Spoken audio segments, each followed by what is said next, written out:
I would have also said you were crazy. But, you really do fall in love with the student transformation. Despite all of the headwinds with higher education, we have the best product on the planet. And I was part of that at King's as a first generation college student, finding my own way to college.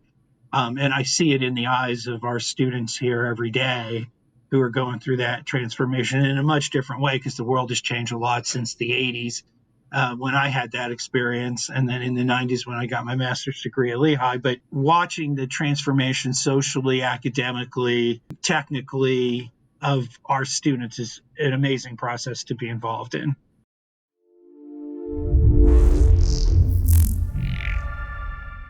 Hello and welcome everybody to another fabulous episode of Edu Unlocked with me, your host, Ashish Fernando. This is a podcast not about strategies in higher ed. You get a lot of other podcasts that do that.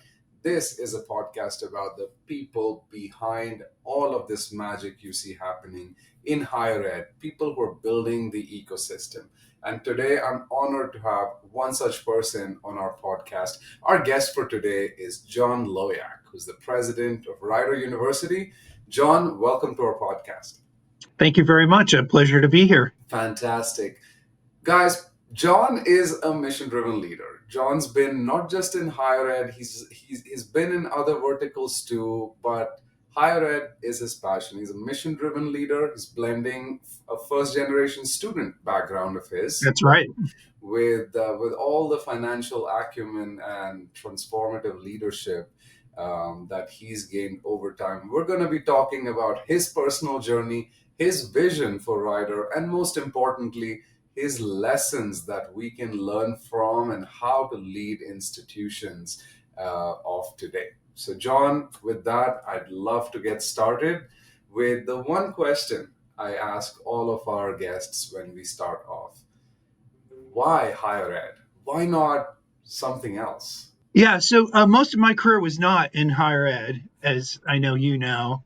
I started as an accounting major coming out of an institution called King's College in northeastern Pennsylvania as a first generation college student, and was a CPA, to start my career, and did a lot of things in corporate. Spent 10 years at Union Pacific Railroad in various financial roles, and then CFO for our Fortune 1000 utility in the Southwest, and then ran as the CEO a spinoff of that business as it split between regulated and unregulated power and gas related assets, transmission, those kinds of things.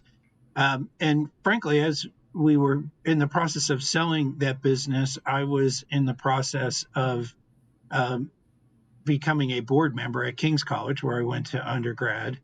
And they were having such difficult financial situations that I was kind of coaxed to jump in and try to help. So something that I thought would have lasted, 18 months in trying to help King's on a turnaround, which I would have equated much more to a corporate turnaround situation, having done some of that in my career, really turned out to be, I guess, now year 14 in higher education, and now at my third institution.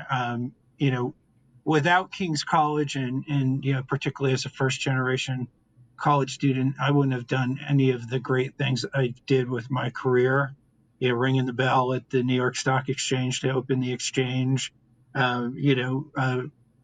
making presentations to Bill Gates in Seattle. I could think of a million things like that, including my entree into higher education when I jumped in to try to help King's. And we did do very much of a let's treat it like a business. And back in 2012, that was a hard thing for people to hear on a college campus, that we needed to manage the institution like a business, but we did.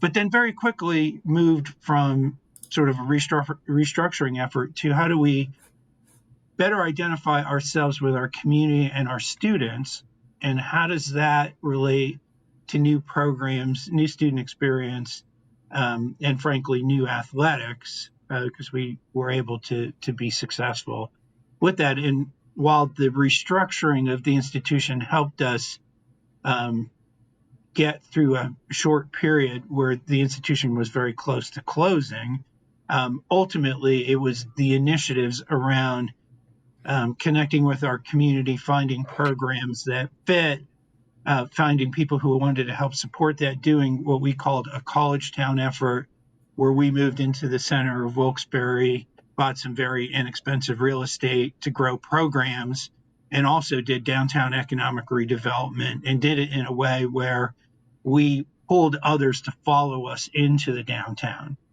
We bought a Ramada hotel right in the center of the city that was ready to go bankrupt as our first big initiative, which allowed us to double the size of our physician assistant program and add nursing. And we brought the first Chick-fil-A to northeastern Pennsylvania and Oh, all kinds of crazy things like that. But it started this whole effort.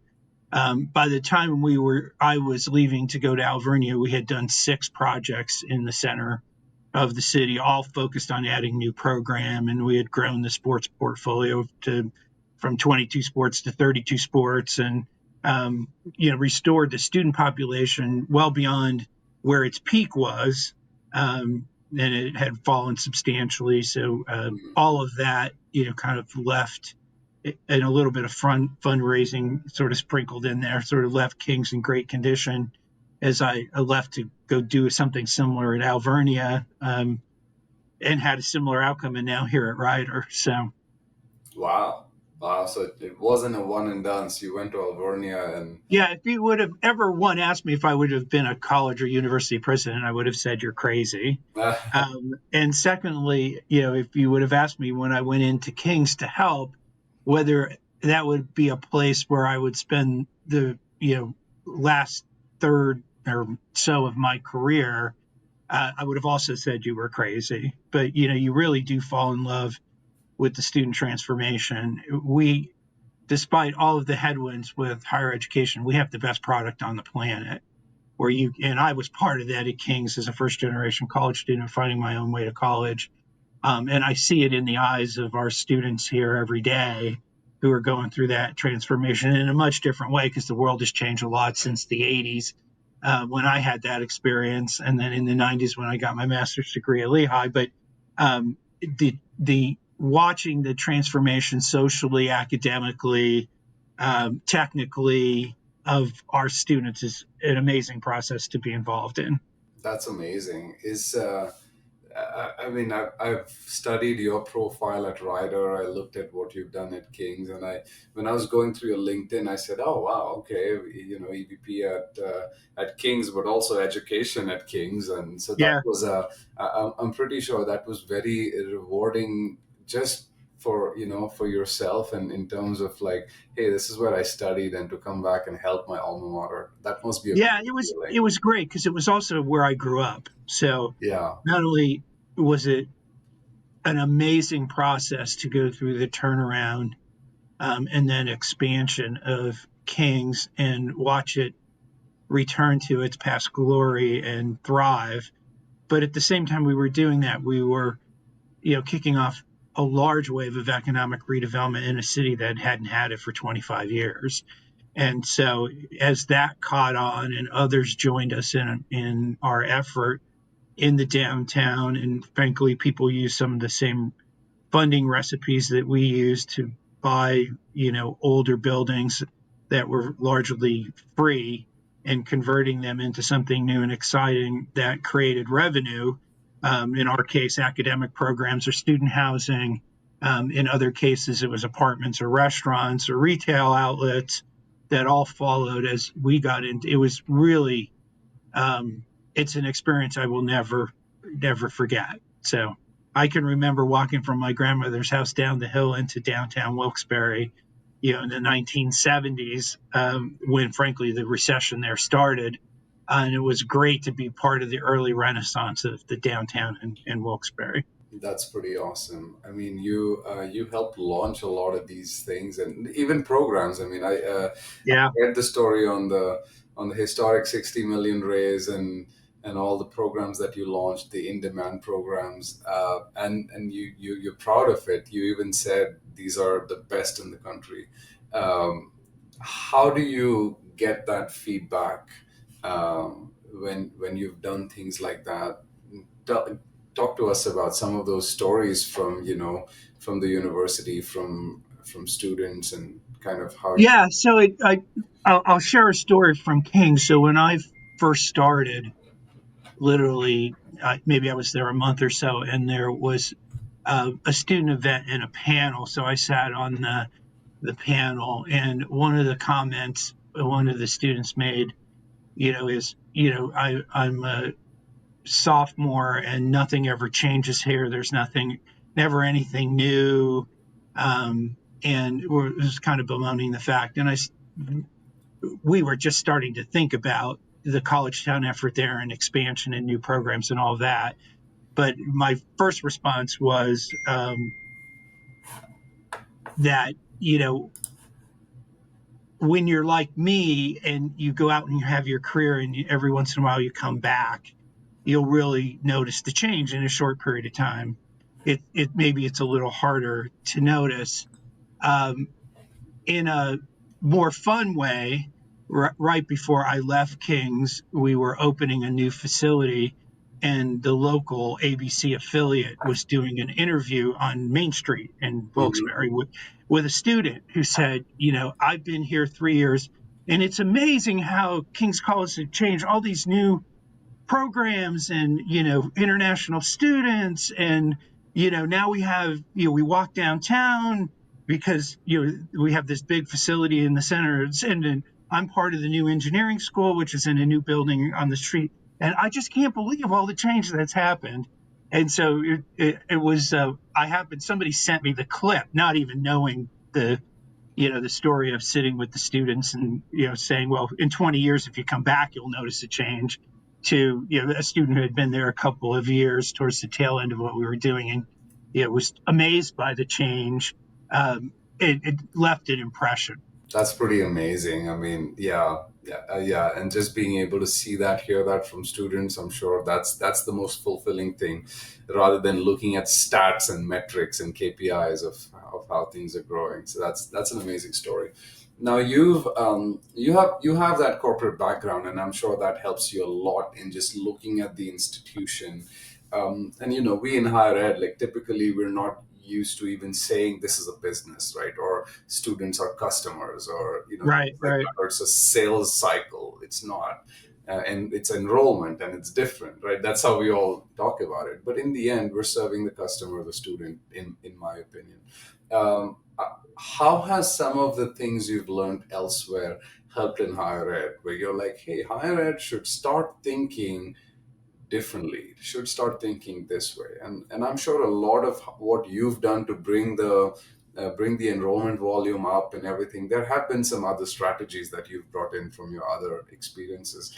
Any that pop out? Yeah, there's no way, no two ways about it, and frankly you hit on it right.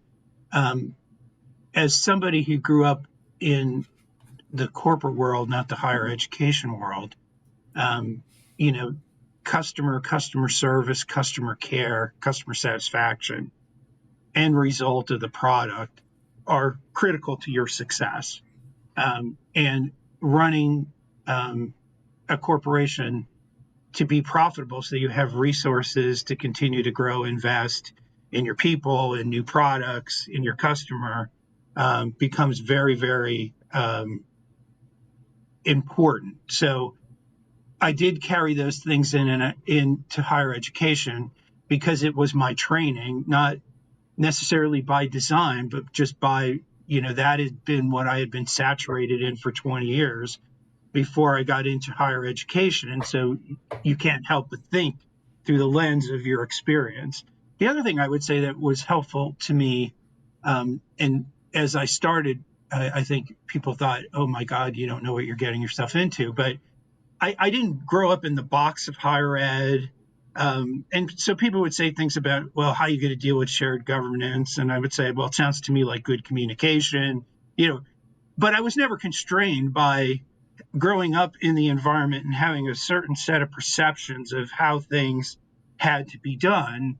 So it probably, in that sense, allowed me to make decisions or take risks that I didn't didn't have the same context of Mhm. somebody who came through the ranks in higher ed who might have never made that decision or taken that risk, because I was looking at it, how do I best serve my customer? How do I get them the best experience at a reasonable price, right? To me, that's where you create value equation, right? If I can give you a top tier education at a middle of my peer group price, and I have the sport, the major, and the support system, and experiential learning, so you can do what you're going to do before you have to do it, and you're ready to go out in the world. I'm probably going to get more students than most, Mhm. and that model has worked. It's worked. It worked at King's. It worked at Alvernia. We're just kicking it off here at Ryder. Um, so and it creates quite the amazing process, but unconstrained by what I didn't know, right? It Yeah. just, I came in with a certain background and I made decisions based on that background. Yeah. Yeah. So sometimes not knowing what goes on here is very Yeah. helpful because And it by the way, can you cloud it. figure all the other stuff out too. And Yeah. now that I've been in higher ed, well over a decade, I will say it is a very, while it is a business, there's no two ways about it. And we see the pressure on institutions in the market that are closing or merging because the business part wasn't run very well. Um, but it is also a much different animal than a for-profit entity, right? So you do, and that was the fun part for me, and the growth part for me was learning all of those aspects. That's amazing. I mean, yeah, just being able to jump in at a time, that too. I mean, becoming president in 2025 is very different than even if you rewind maybe 5 or 6 years. And this is a time where higher ed is just, there's a lot of pressure. Enrollment declines, like you said, the enrollment cliff. So you assume office in this period. How are you thinking of the future for Ryder in terms of enrollment and growth? Where do you think your key performances are gonna, like, or growth is gonna come from? Yeah, it seems to be my track record. The job one is always some kind of financial restructuring of the institution to get its resource allocations in line. And so I've been here since July, so we're deep in the process of that here at Ryder. And obviously, that was step one for both Alvernia and Kings. But that very quickly has to pivot um, and do it into growth, right? You can't cut your way to prosperity. You can realign resources. You can redo contracts that are unfavorable, all the things that can help give you some time. But ultimately, you need to use that time to grow. And I'll say, I'll put it more in terms of a student experience what we would try here to create rather than specific programs, but we can certainly talk about that too. Where I've seen success is this, right? I think in today's world, and a university needs to expose students to a lot of things. It's just not the time in the classroom with a textbook, right? So is values, and when I say values, I don't mean it's specific to any particular orientation or point of view, other than as a society, we've lost our ability to disagree with one another, but still come out of that disagreement with not with still being friends and colleagues. And so the bringing it to the middle, and we really live this at Alvernia as a Franciscan institution, and I only mention that in that the values built into that framework are things like piecework and collegiality and service, right? Mhm. And so it was perfect because I could pull on those and say, yep, that's what we want.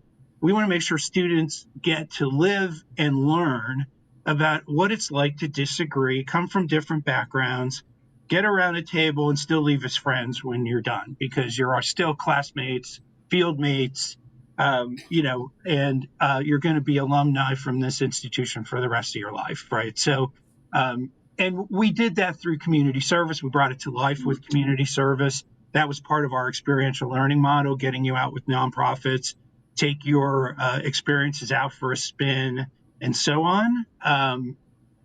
So, and it worked perfectly. In today's world, technical outcomes are more and more important. Education is so expensive, right? We have to be able to put you on a track where there is that job opportunity and train you well technically, whether that's nursing or engineering or a physician assistant program or drug and alcohol addiction program, whatever that technology is that you're learning while you're with us. And then we need to use that liberal arts education to make you a great analytical thinker, because we're going to teach you technology that in about 30 minutes after you leave is going to be stale and old and has Yes. changed. Right? And you're going to have to be able to adapt. And maybe that's the most important skill of all, but I would put that in there. And then the last is I want experiential learning. I want students out doing what they're going to do before they have to do it for the rest of their life, or at least as their first career step. One, so that they're ready to do it, and two, so they're best positioned to compete in the workforce with other people starting in the same field at the same level in the same position, because they were out there in doing it. And at Alvernia, we did things like a business incubator, student centered, that had 150 students in it working with entrepreneurs in downtown Reading, and then in Pottsville and northeastern Pennsylvania and Philadelphia. We had sort of campuses throughout the eastern part of Pennsylvania. But we made sure every student had an internship. And then at some point in the middle of that process, we started attracting our business partners, and we created over 300 of them to start bringing what they did to our campus. So we had a bank, we had a television station, we had the business incubator, a building that we did community service with free health care, where our students got clinical rotations and did community service at the same time. And I could go on and on and on, right? You get that experience for 4 or 5 years to go out into the world. Um, you're really ready to get off to a fast start. And if we're creating alumni that can do that, um, we've done our job, right? That's awesome. I mean, and just the way you think about the future of the student, and not just the student on campus, I think is a key differentiator in what you just said. Right? To me, a lot of times I'll hear, "Yeah, we're giving students the best experience on campus," and that's all great. What happens when they leave the gate, go out? How do you? So I always talk about the concept of, as a student, you want to learn how to learn, not necessarily learn how to do Right. things today. Yes. And in learning how to learn, we are going to teach you today's technology, right? Yeah. But in also teaching you how to learn and adapt and be a good critical thinker, we're also teaching you how to then adapt that to the next wave of technology or the next change, because it's coming faster and faster. So Yeah. I'll share a little story Yeah. around the Alvernia experience. So when I first got here, my vice president for student affairs came in my office one morning and said, I was at the doctor the other day, and I had my writer shirt on, and I need to share a story. I was like, oh, yeah. She goes, so the nurse who was working with me was a parent of an Alvernia student. I said, oh, that's interesting. How did that go? She goes, yeah, you're from Ryder? Yeah, I'm from Ryder. You have President Loyak, and yeah, he's just started. He goes, well, you are the luckiest. My son graduated from Alvernia 2 years ago, and he came in when President Loyak first came to Alvernia and had a great experience and all the wonderful change on campus, and is such a proud alum. And it shows that the model works, right? So unsolicited, somebody was like, yeah, my son had this great experience. He was also a hockey player, and we started hockey. In Oh, fact, I have a hockey jersey framed from the men's hockey team as a gift after the first year of Division III competition. But that's what makes your job fun. That's what makes it all worthwhile. I love that. I love to hear that.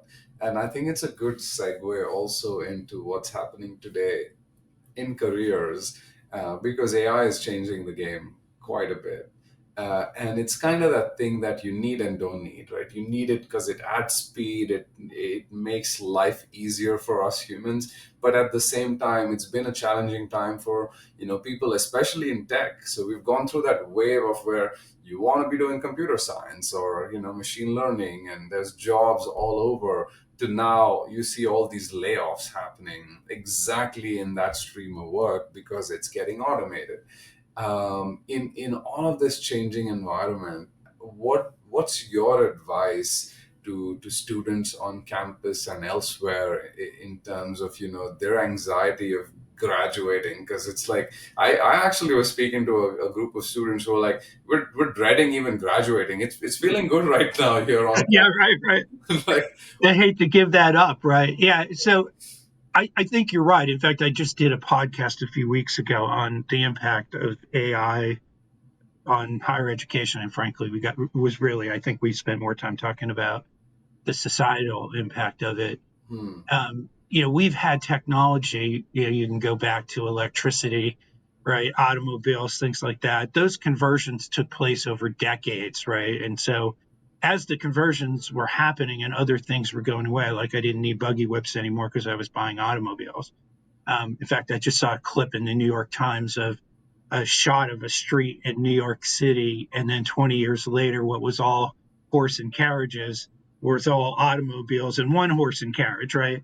But it was a 20-year period, and those new technologies and industries then created new job opportunities and new career paths because they spun off adjacency, right?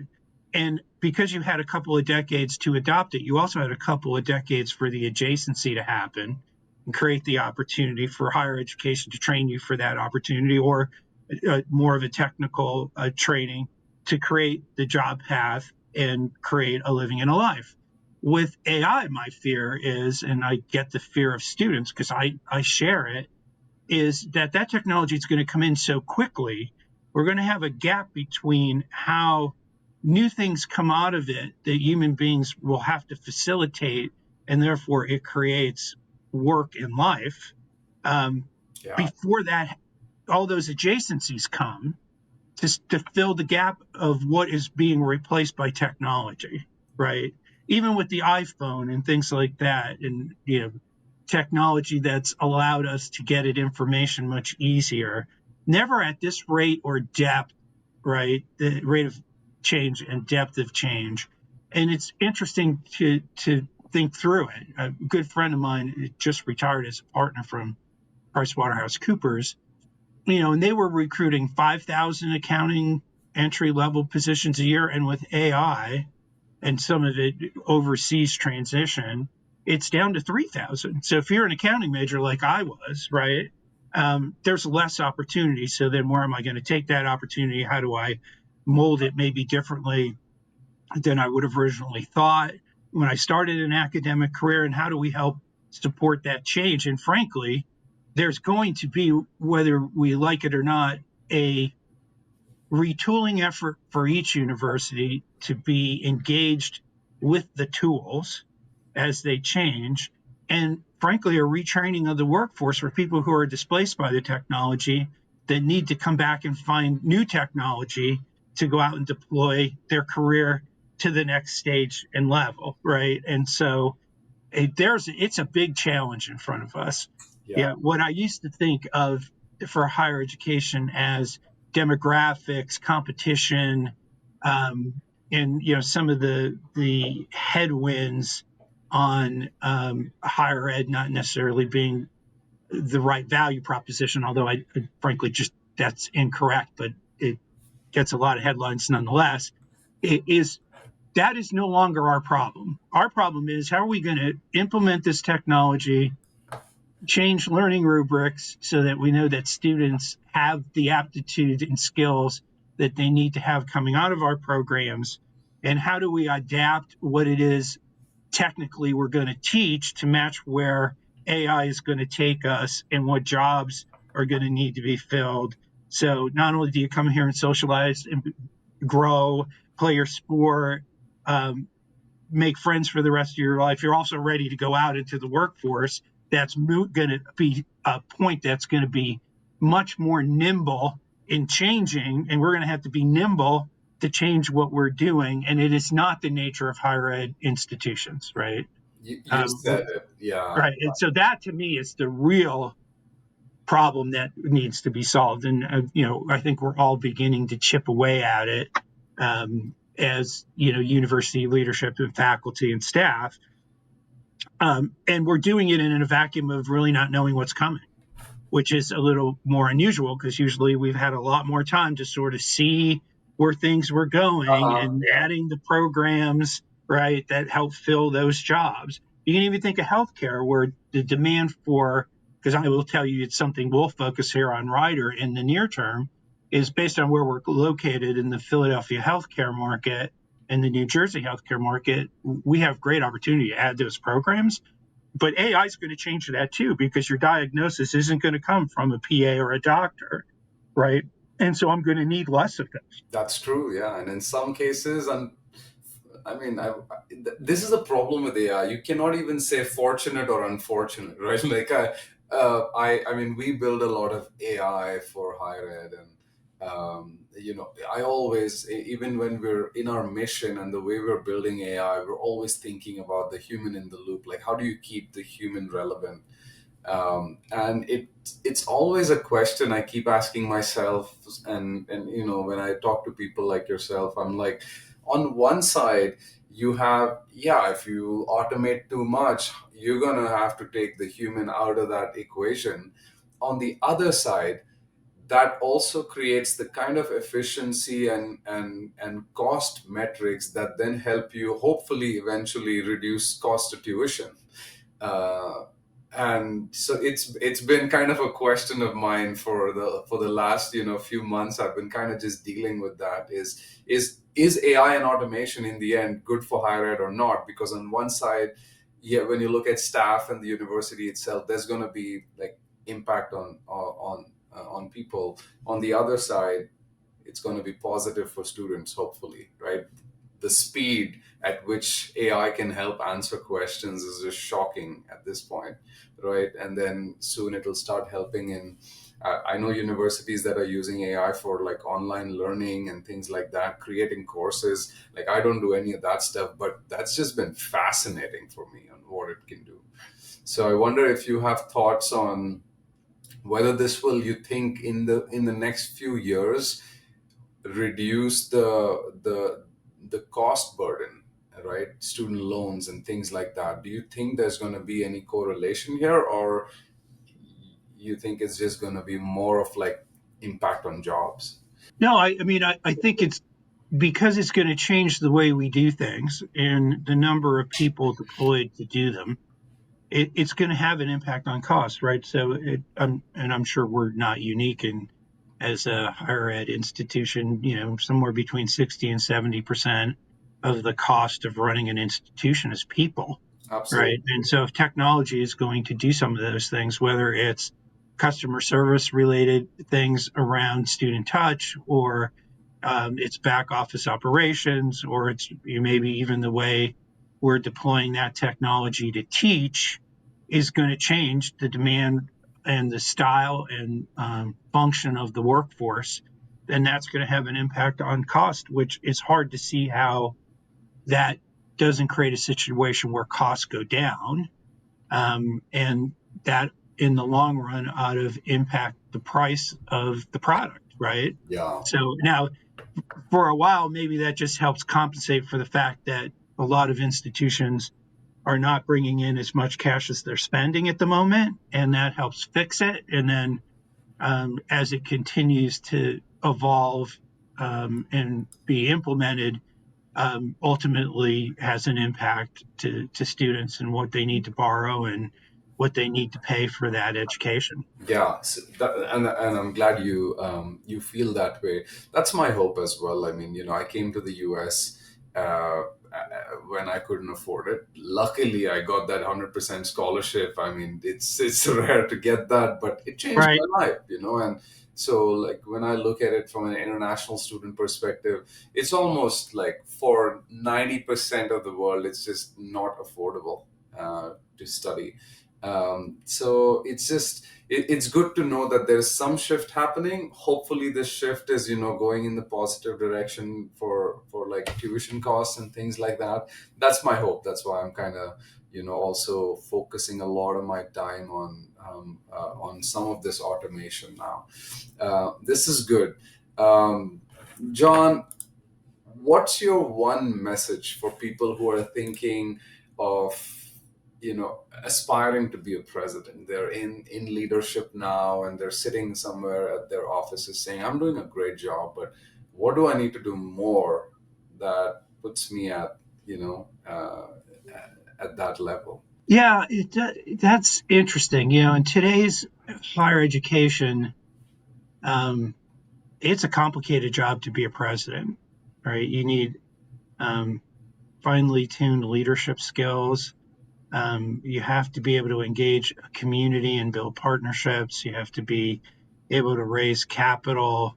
Um, and I think, frankly, that's going to be an even more important thing as we move forward and have to retool and reprogram and those kinds of things, particularly now with federal resources being constrained that used to be there. Not only do we have to replace those, but then we have to be able to retool ourselves as we read the tea leaves of AI, where that's going, what programming needs to change. So it is a big job, but I think like any big job, it really comes down to leadership and the ability to build partnerships.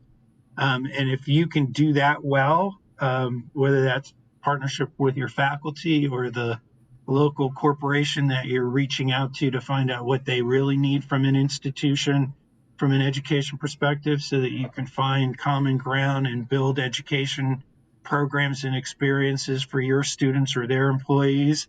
And that is what I think is super critical. So, if you're coming up from more of the faculty ranks, if I would give a piece of advice, I would say make sure you've had some exposure to partnership building and fundraising, because you're going to spend a lot of time doing that, and it's going to become more and more important over the next decade. So if you're a first time president, um, find a way to get involved with your president today and get involved in some fundraising, get involved in some partnership development outside of the higher ed partnership, where because you're going to need to lean on the political network, you're going to need to lean on the corporate network, the community network, to be able to really achieve your goal to be a successful president and run a successful institution. I love that, John. That is tremendously helpful. Is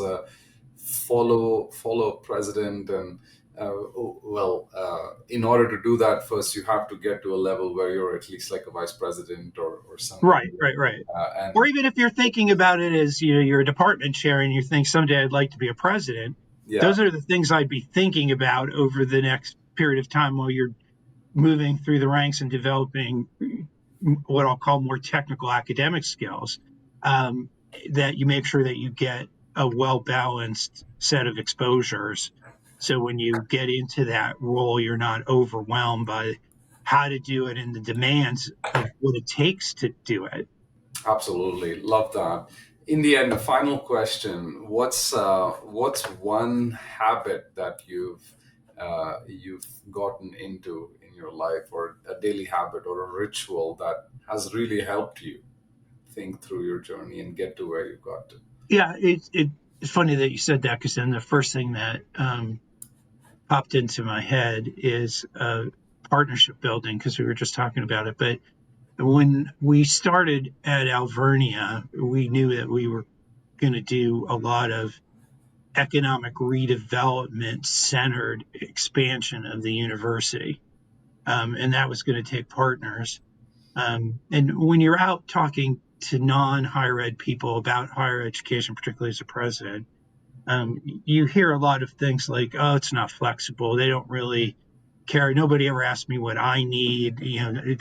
Somebody wants me to send employees to a program, but it's just the program they have, right? It's not adapted to my needs." And so the first thing we did at Alvernia as a leadership team was we had this retreat. And one of the things we agreed to do is that every time we were out talking to potential partners or they wanted to talk to us, that we would start with yes Mm. and work our way to no. And what we, in developing 300, I mean, significant partnerships in 6 years at Alvernia that not only changed the university forever, but also a downtown. Um, it's amazing to me when you start with yes. Half the time when you start with yes, you get to where you both wanted to go and what you originally thought you were going to do. There's another three times where you start with yes, you realize as you work through it that you can't really get where you thought you wanted to go, but you find something better and you wind up doing something better. And then the two times where a no really comes out of a yes, you leave such a good feeling with the partner that somewhere down the road you reconnect and find a way to do something. And that's how we did that many partnerships, significant partnerships on a school that really had never had the experience of doing that. Was we would always say yes and we would always take the conversation. And now it takes a lot of effort, but the reward for it, and I love to quantify everything, so I'll leave it with this thought. We started at Alvernia as a master's level institution that was struggling on enrollment and struggling financially. And 6 years later, we were a professional doctoral university. And in my last year, we moved 32 spots into the top 300 in the country. So if you don't think starting with yes has a big impact, that would be my demonstration of the impact. I love that, John. I love that. In business school, I went to Bentley, and one of the first courses was innovation in business, and I remember this to date, and I use it also on my daily basis. Is to start with yes and. So I add the and as well, and because sometimes I feel like people will say yes, but, and then it also Yeah, could right. Yeah, change the no, you're course. right. I think we learned the and part after saying yes and finding that many times we said yes, but wound up in a different place. Yeah. That the yes and is perfect, right? Awesome. Well, on that lighter note, John, thank you so much for sharing your Oh, journey, you're welcome. It was a wisdom. lot of fun. It was great fun just talking to you, understanding your life and what you're planning for the institution. This has been great, and thank you to all our listeners also for joining another amazing episode of EDU Unlocked with our fantastic guest for today, John Loyack, the president of Rider University. Thank you so much.